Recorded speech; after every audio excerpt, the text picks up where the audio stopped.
It was the English sides leading the way in the first round of this year's Champions Cup. My name's Mark. Let's talk rugby.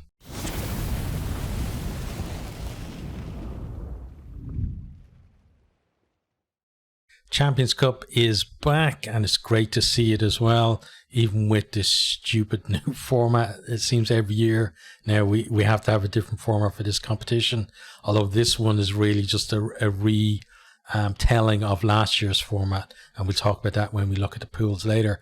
But I didn't get to cover any of the games in terms of individual videos this week, but I'm hoping next week to be able to do that. And the reason why I didn't this week is because with work, couldn't catch that many games live, and those games that I did catch live, finished too late for me to be able to make a video because I had to get ready for work the next day.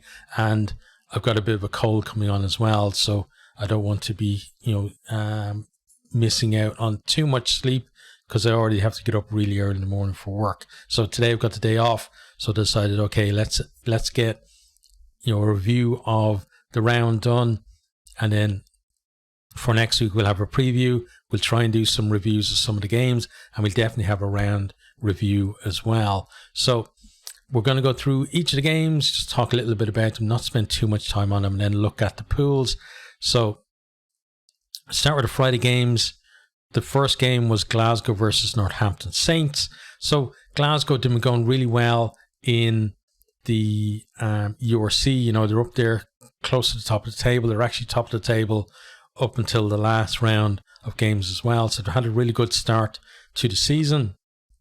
And I had a really good start to this game as well. Cancellieri is over after 3 minutes, but then Saints just take over. Courtney Lawers goes over. Freeman gets a double before half time, and Saints are in complete control really at the break. 22-5. Glasgow, wondering what's going on with them. Like, they're not really, living up to what we expected them to do.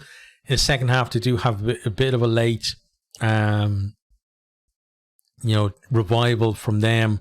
They get another try through Ollie Smith, which is converted, but the boot of Finn Smith, helped the Saints basically to keep the margin safe for them. And in the end, Warriors at home don't even get a losing bonus point, and that's a real dent to their ambitions to progress on. The final score was 19-28, so Northampton winning there away from home, which they didn't get to try bonus point, but denying Glasgow a bonus point is going to be great for them. The other game then that happened on Friday was Connacht versus Bordeaux Begley. So Bordeaux Begley weren't great in Europe last year, and Connacht started the season fairly well, but they dropped off in the last couple of rounds of URC, and we're dropping down the table as well, where now they're sitting in 8th, and they're like the target team for others to kind of skip over, really, teams who are in better form. But they conceded an early try to Burros, but then Hurley Langton goes in response to them. Looks like, okay, right, Connacht are going to be in this. And we've seen a lot with Connacht, especially in Europe, where games are kind of ding-dong battles, where it's like 3 or 4, 5 tries apiece, and the lead switching hands a bunch of times. With Connacht, generally they will stick in the game, but this one, no, they just got, completely steamrolled, really. Like, Pinot goes over, about halfway through the first half. Then early in the second half, Uberti is over. Burros gets his second, and then Uberti gets his second just before the end as well. So, Bordeaux Begley, they tie up an away bonus point win, which is huge for them. Connacht, such a damp squib for them for their opening game, and they're in real trouble already after one game, because you in this competition you have to win your home games, and winning your home games will almost certainly send you through, but winning on the road can be very difficult, especially after the start like this. So we'll have to see how they go now in the next round, because next round could basically consign them to already being out of the Champions Cup for this year. So, not a auspicious start for them. On to the Saturday games then. So the early game was Toulon versus Exeter. Toulon, the Challenge Cup winners last year, and looking to step back up to Champions Cup level. They were Champions Cup winners in 2013, 14 and 15, so 3 in a row. Exeter, the last English team to win the Champions Cup in 2020.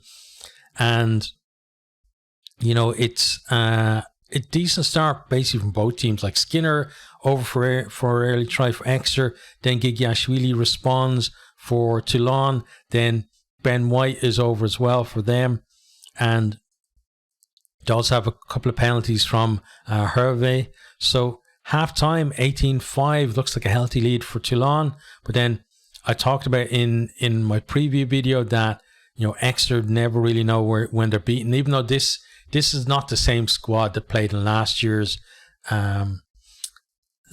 competition. Like there was a big turnover in their squad, but still that kind of attitude within their squad is still there of, never say die. And into the second half then, Nori and gets over, and then Vermeulen, 2 minutes from the end, he goes over. Then Henry Slade, pretty much last kick of the game, he converts to nick it like 19-18 for Exeter. A great away win for them. And, it's not a bonus point win, but a win away from home is absolute gold dust in this competition. And Toulon now, they do have like the losing bonus point at home, but it still means they've got to probably almost certainly have to win one of their away games to progress, depending on other results. You can win just one game and progress, but you're leaving it in the hands of other teams really to decide your fate if that happens to you. So on to the next game then. We had and that was Bath at home to Ulster. So Bath early on, like there's no real scores, like it's scoreless for the entirety of the first quarter of the game. Then Cockney Singa goes over to score for Bath, puts them in the lead. Ulster look completely like nowhere really, like they're not offering anything. They've just been defending the whole time, and then they have like a 5 or 6 minute period where things click for them. Billy Burns and Doak go over for tries. Doak converts both of them as well, and suddenly and they score both of them just before half time. So suddenly Ulster are leading at half time 14-8, and then into the second half we have Spencer gets a second penalty of the game, and that puts, Tom Dunn went over, right? He went over to get Bath back into it, and then I don't think that was, it was converted. So Bath goes nudge ahead, and from there then they just keep stretching away. Spencer with a penalty. Then we have Cocknasinga, or Thomas Dutoy goes over for a try. Then Cocknasinga goes over as well. That's all during a yellow card period for Matty Ray. And then right at the end, then Gallagher goes over just to put the icing on the cake as well. Bath with a 5-point home win there. Ulster get nothing out of the game. We saw last year they had a massive dip in form around this time of year as well, just at the start of the Champions Cup. They were able to turn it around and just about scrape into the knockout stages, but their season never really recovered from that, honestly. And they're at the same stage this year as well, where you're kind of wondering, is their season going to be over already? And that's a bad thing for a squad like Ulster, who should have real ambitions of getting deep into this competition and doing well in the URC too. But fair play to Bath, really great win for them. On to next one then is Toulouse versus Cardiff, and this one, Cardiff didn't really offer much, honestly. Like they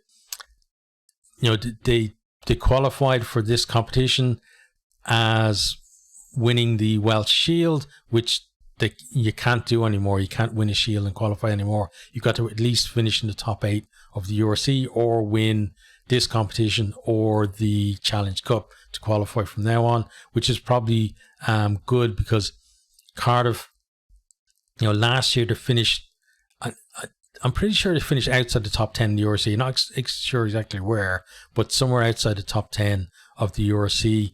And the difference in quality, I know Toulouse are an amazing team, but still the difference in quality really told here. And, Toulouse, 2 tries in the first 10 minutes. Then we do have a response from Cardiff, their only try of the game. Mackenzie Martin, right, goes over for them, converted, but that's as close as they get to Toulouse. Kinghorn, he's over for Toulouse as well. Gillange goes over before half time, so they've already got the bonus point by the break, and they're winning 31-7 at half time, and in the second half they just ease away. Have another 3 tries through Ritere, Placenez, and then Kinghorn with a second right at the death. And yeah, it was just a mauling, 52-7 final score to Toulouse. The next game then was Bulls versus Saracens. This was, one of the matchups of the weekend, looking at it, because you had the Bulls, who've been the best of the South African sides in the URC this year. Saracens, the English champions, and it's just that kind of, those 2 teams going together. 2 teams that can really bring it to you in the pack, but also when they want to, or when they're given the opportunity, can also spread the ball and have some dangerous backs that they don't always make the best use of. Bulls have probably improved in that aspect this year, and we kind of saw that in this game as well. So Creel going over after just 2 minutes gets in the perfect start. Then Swanepoel is, he gets over just before half time. You have Owen Farrell keeping Saracens somewhat in touch with a couple of penalties, and then Kanan Moody, he goes over just after half time to stretch that Bulls lead. But also you had Hussein matching Farrell kind of penalty for penalty as well in that first half. Also had 3 yellow cards in this game. It was Swanepoel right 10 minutes to go or something for the Bulls, and then Good and Itoji in the first half for Saracens. But then the second half, then Saracens, a little mini revival for them. You have Elliot Daly and McFarlane going over in the final quarter, but it's not enough to get them a losing bonus point. Bulls don't get their 4th try either, though, for their bonus point win, but it's a solid win for them, and they'd be very happy with that against one of the top competitors for them in their pool as well. So final score was 27-16 to the Bulls. Next then, we had in Pool 3 was Munster versus Bayonne. So Bayonne last year, they were in the Challenge Cup, right? The competition below this, and they finished the competition winless. So had 0 expectations of them coming into this. And Munster, they've done it a lot this season. They get a fast start, and then whatever happens to them in the second half, whether it's game management or it's experience, or I don't think it's fitness, because they seem a pretty fit side, but wherever it is, they fall off towards the end of the game, and it's cost them on a few occasions, and that happened here as well. Shane McCarthy goes over in the first 10 minutes. Gavin Coombs is over then, as they establish a decent lead in kind of the first quarter of the game. And yeah, it's looking great for them, because they're winning 14-3 at half time, and you would expect the Munster team for having that level over a team who have no real, it's their debut season, so they've no real European rugby experience, especially at the top table. And you would expect Munster with, I know there's a lot of young players coming into the Munster squad, but still you would expect them to go on and win the game. But into the second half then,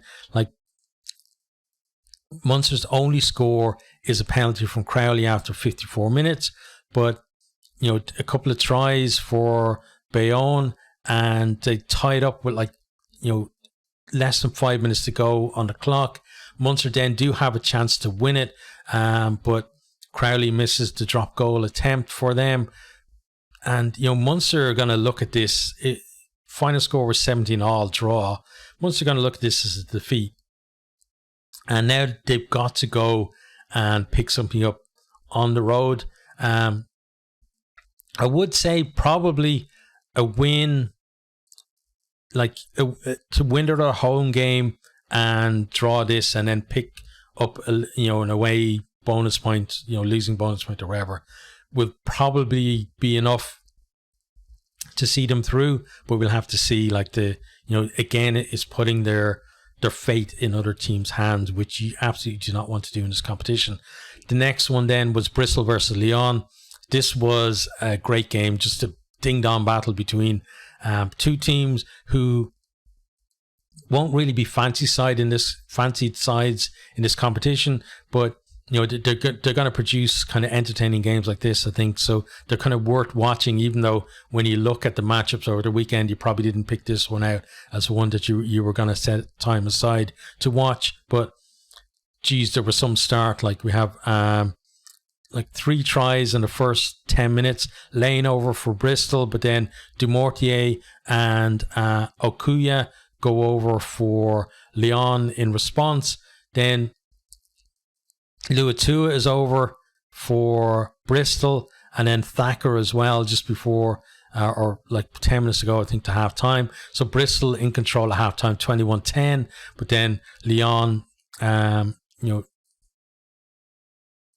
kind of let Bristol get in a fast start to the second half, but then they start coming back. So you got Randall and Ogre go over as Bristol get 5 tries, so they've already got the bonus point tied up for that. But then Lyon start coming back just before the start of the last quarter. So you got Abrams went over for them, then Radradra, then Abrams is over again, and then Parasine, I think is the guy's name, went over with about 5 minutes to go, set up an early end for Bristol, but they were able to hold them off. And basically it was like Lyon had actually come back, and I think they were winning, right? They were winning right at the death, and then Bristol go through, I don't know how many phases with the ball in front of the Lyon post, and then eventually goes back to Callum Sheedy, and he pops it over for a winning drop goal. So, Lyon almost pulled that one out of the fire, because they looked dead and buried, honestly, at one stage, because it was 33-10 or something they were behind. So it was a huge comeback from them, but not to be in the end. Callum Sheedy had the nerve to finish, the game for Bristol. But I think both teams will take a lot out of this. Bristol, home win, 5 points. Lyon, they got 2 points away from home. Even though they'll be disappointed that they didn't win the game the way the game finished, but still, you've got to be happy with 2 points on the road in this competition. Next, then we had Sale Sharks versus Stade Francais. So I thought this one would be closer than it was. And it's actually the first try of the game was Ward going over for Stade, but then you had a couple of penalties from George Ford that kind of kept Sale, actually put them in the lead at halftime, 6-5. And then it's the second half, then Sale kind of found a bit more of their rhythm.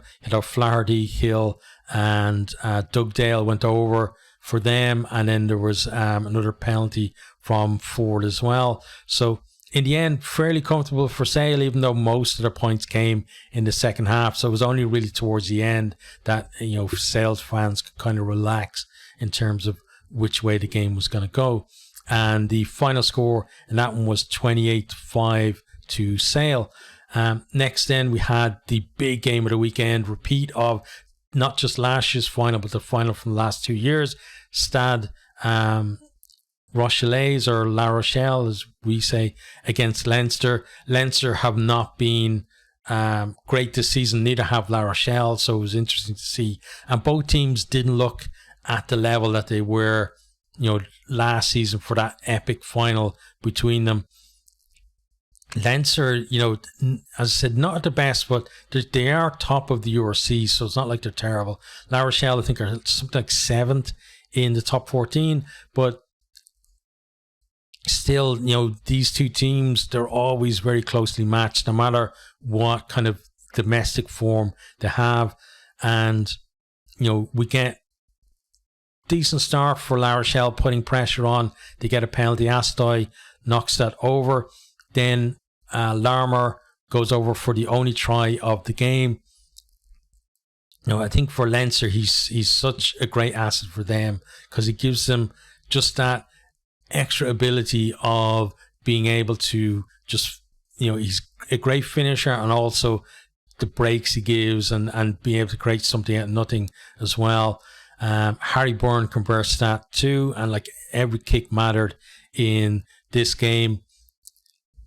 You had Frawley then putting a penalty over, Astoy puts a penalty over, then Frawley responds for that one. Then into the second half, again you have Astoy with a penalty. A few minutes later, then Frawley responds from there, and then right to death, then Frawley kicks a long range penalty. What's it? I think they said 60 meters or something, which is crazy. Like, how do you kick from that far away? That's just ridiculous. But that was right to death. So final score was 16-9 to Leinster, so they get the win away from home, which is huge. La Rochelle get a losing bonus point, but it's hard to see either of these teams not making it into the knockout stages. Honestly, there was like a bit of handbags as well around the time of the first try, and Dante and McCarthy both got to sit down on the bench for 10 minutes for being naughty boys because of that. But yeah, you could see the tension there between the two teams, and it really was like, not a huge amount in terms of attacking quality, as it were, but defensive. Both teams were on it, and Leinster had to defend for a long period as well. And it's something actually Leinster are great at, is when they're ahead, being able to defend, and a lot of times they'll soak up pressure, and then they'll get out, and then they'll go and score, and that's the kind of game that they like to play. Leinster, I've seen it, like you saw it last year's final as well. They kind of struggle when they've got the force to play near the end. They don't mind like sitting back and letting the team kind of puff themselves out, and then they'll respond and they'll hit you with one or two tries in quick succession and just end the game as a contest. But when they have to force it themselves, it's just because they're not used to it, I think. But this was kind of the perfect scenario for them. They're leading, they have a tight lead, and they're backing that defense, and defense comes through for them. Okay, on to the next one then. It was Leicester Tigers versus the Stormers. So Stormers not in great form this year. They're starting to get into a little bit of form, still not quite there. Like they're down in, I think, is it 12th or something, or 10th? No, I think they're 10th in the URC now. Yeah, I think the Lions are just ahead of them, and they're down in 10th place. So not the best start for them, and they just come off like they had a losing streak of 4 games in a row where they were on tour in Europe, and then they won at home, and then they have to go up to Europe again. They lose again, so not a brilliant start for them, but still they gave it their all in the first half. Really, Leicester opened the scoring, try from Kada, you then have Morabe, and then Skussan goes over just before half time. That means that Stormers are in at the break 17-10 up, and you're thinking, okay, decent game management in the second half, and they can win the game. But you got Andre Pollard on that Leicester side, and he was the guy who really did kind of control the game. Canton goes over for a second try just into the second half. Pollard gets over for a try himself, and then Leicester they've already got the game won. It was a tight game, but then right at the death, Bassett goes over for a try that then denies the Stormers a losing bonus point. So for all their efforts, Stormers get nothing out of the game. Leicester don't get, they did. Bassett's try was actually the bonus point one as well. So it was one of those where it was kind of a 2-point swing between the teams, because it was looking like it was going to be 30-26, which would have been 4-1 in terms of match points. But then that final try is the bonus point try, denies Stormers a losing bonus point, so then it's 5-0 in match points. And that's a big thing when, you know, potentially these two teams could be rivals in terms of like ranking or seeding for the knockout stages as well. Then the final game of the weekend was Racing versus Harlequins. These two teams, every time they play in this competition, it's always actually a really great game to watch, because there's always plenty of tries. Defense, never that great, honestly, from either team, because they're both all about attacking. And you know, it's going to be interesting to see Racing with, obviously, with the new coach there now as well, like whether they're going to kind of change that a little bit, but on this evidence, not yet at least.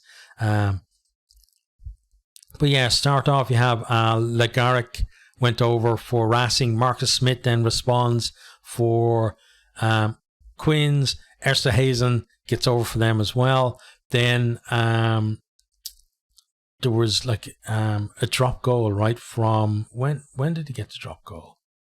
I think it was just before half time, right? Yeah, there was a drop goal from Smith, though. Again, a long range one. He drops a goal, but then Gilbert gets a try just before the break. So it ends up then like that drop goal is basically the difference between the teams. 17-14 to Quins at half time. Into the second half then. Great start to the half with so Legaric went over for Racing. So basically Racing has scored 2 tries in like 3 game minutes, but separated obviously by the halftime break. And then Diallo goes over as well for them. So they've established a healthy lead, like at this stage, you know. They're at like 28, and Quins were, I can't remember the exact score that Quins were, but it was like 28-17 or something like that at that stage, right? And it looked like, you know, Racing are potentially one more score away from tying up the game. They've already got the bonus point, and now it's just a case of, you know, steering it to the win. But 5 minutes from Quins, Dombrandt gets over, Walker as well over for them. Smith converts both of those two. He was pretty decent from the tee today, honestly. And you know, they're then now they're in the lead 31-28.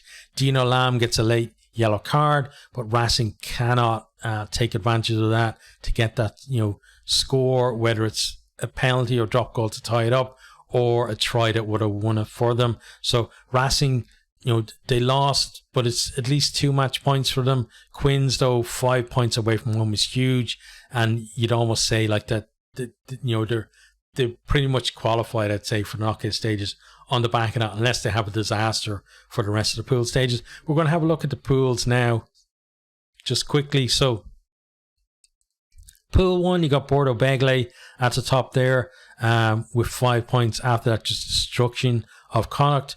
Bristol Bears, you know, really good win for them against Lyon, and they're in second place there. The Bulls, after that win against Saracens, in third or four points. Lyon, 2 points, but it was at home, so they still have work to do to, you know, get themselves in contention, really. Saracens, they've lost away, but you'd back them to win their 2 home games, so they'd be feeling, you know, not too bad about things. They would have liked to come away, obviously, with a losing bonus point, but they couldn't produce enough really in that second half.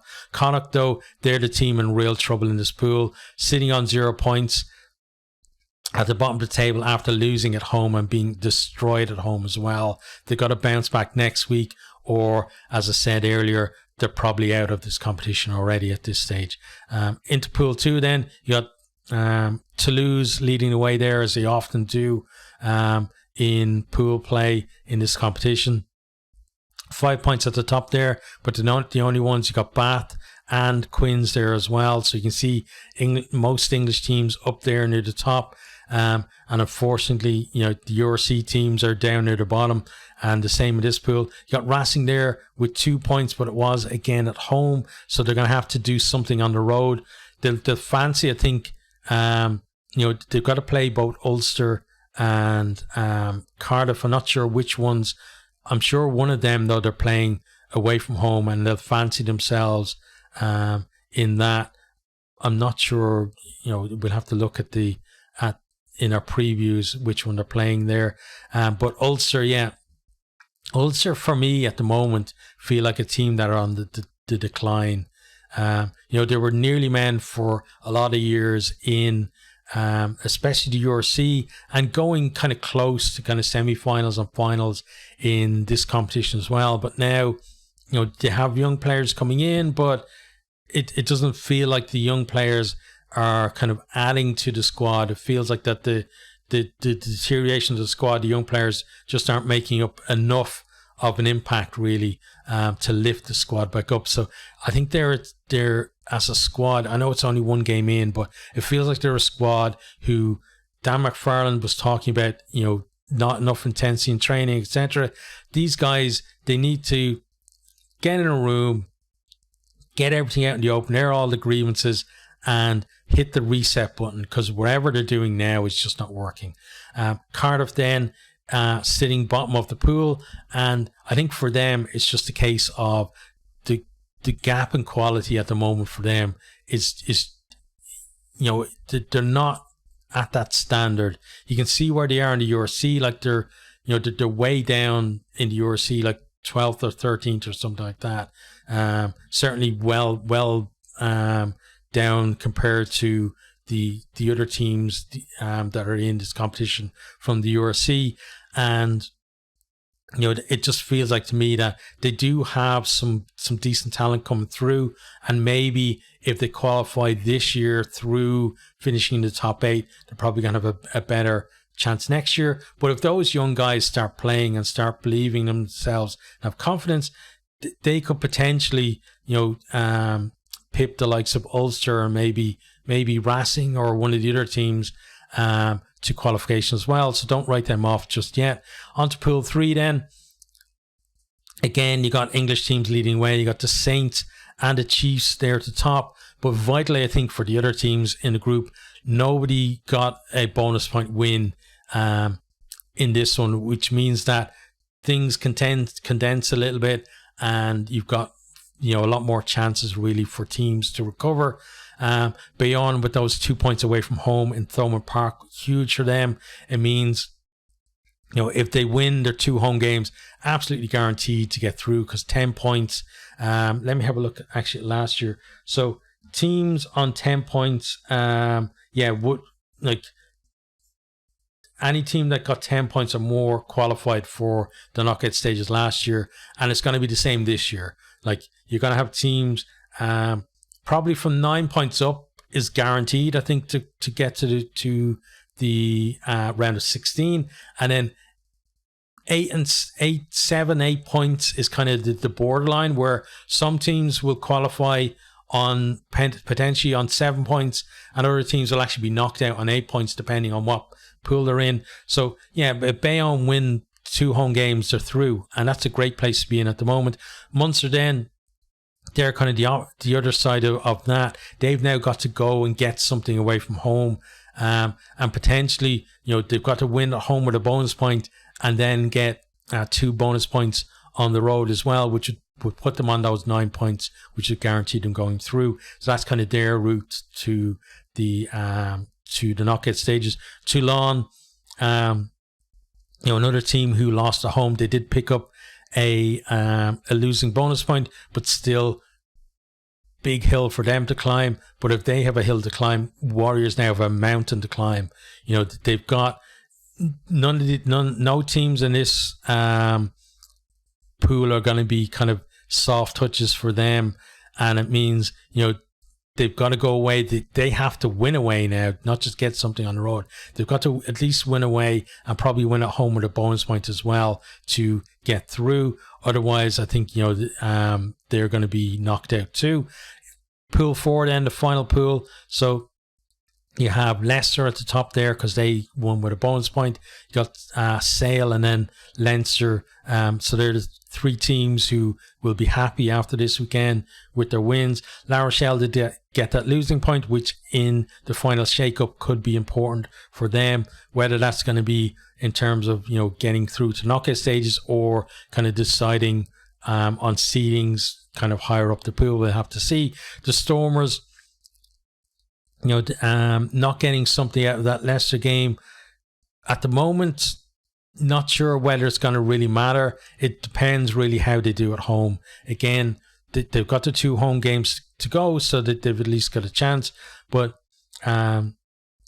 Stade Francais there at the bottom, then, you know, they're another team who basically, I think the Stormers and Stade Francais in the next round, they've got to win their games. If they don't, then they're in serious trouble, and it will be a case that if, let's say, both teams lose next round, it'll be a case of either one or both of these teams are not going through. It's, you know, you won't see both of them get through to knockout stages. So already early on, there's a lot of jeopardy for teams. But that is our look at the first round of the Champions Cup. As I said, we will have previews of the next round. I tried to do like quick guides for each of the pools, but I only got to finish 2 of them because the whole work thing and not really being in, you know, the best of health the last week, and work being very busy. But, you know, I think I'll have to see tomorrow. I want to finish them just because I'm kind of completionist like that. So I want to finish them, get them up, even though they don't. They're supposed to be for the first round, but I'll see what I can do with that. But yeah, we will have preview and we'll have reviews next weekend, and we'll have a review like this as well. So hope you enjoyed this one. If you wouldn't mind, maybe, you know, hit that like button, post a comment, you know, all the stuff, share all the stuff that the algorithm loves for these kind of videos. I'd really appreciate it, and I'll see you guys on the next one.